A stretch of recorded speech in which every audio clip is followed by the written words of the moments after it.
אפסיק לכתוב, לא אפסיק לרדוף ולטרוף. כל יעד או מטרה שהצבתי, לא מתחרט על שום דבר ממה שעברתי עכשיו או בעבר, שכבר מזמן הפך לאפר והתאחד עם החול. גן עדן לא רחוק, הגיהנום מתרחק כשאני שר ופורק במקום להתפרק. נזכר בפעמים בהם כן נפלתי, זה מחזק. אהבה כל הזמן רק בורחת ממני, לא בקטע של להכניס רעל פנימה, תעיף ממני את בני. הכל השתנה כשהפכתי את הכאב לחלק בלתי נפרד ממני. פעם הייתי משנה מצבי רוח כמו ליצן סכיזופרני. את לא תצליחי לתקן שוב את משפחתי, סופר נני. שמעת? את לא תשני דבר, סופר נני. אני רץ עד הסוף, לא סופר את הרגליים ששמים לי ושמים לי בדרך. אני רץ עד הסוף, המטרה מול העיניים, מת לראות את האוהבים שלי מוחאים כפיים. המטרה מול העיניים, יאו.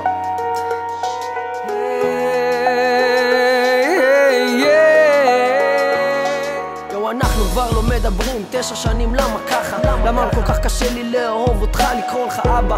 אם הבן אדם חזק, תלמד ממנה איך מעניקים אהבה גם בלי לפתוח את הארנק.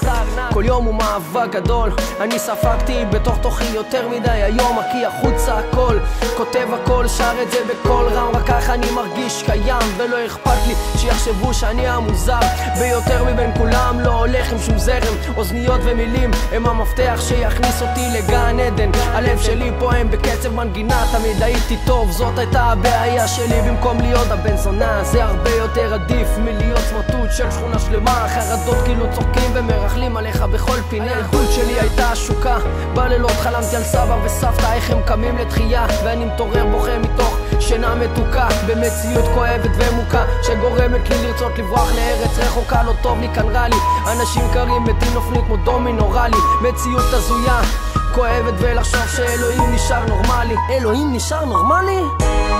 אני רץ עד הסוף, לא סופר את הרגליים ששמים לי ושמים לי בדרך. אני רץ עד הסוף, המטרה מול העיניים, מת לראות את האוהבים שלי מוחאים כפיים. אני רץ עד הסוף, לא סופר את הרגליים ששמים לי ושמים לי בדרך. אני רץ עד הסוף,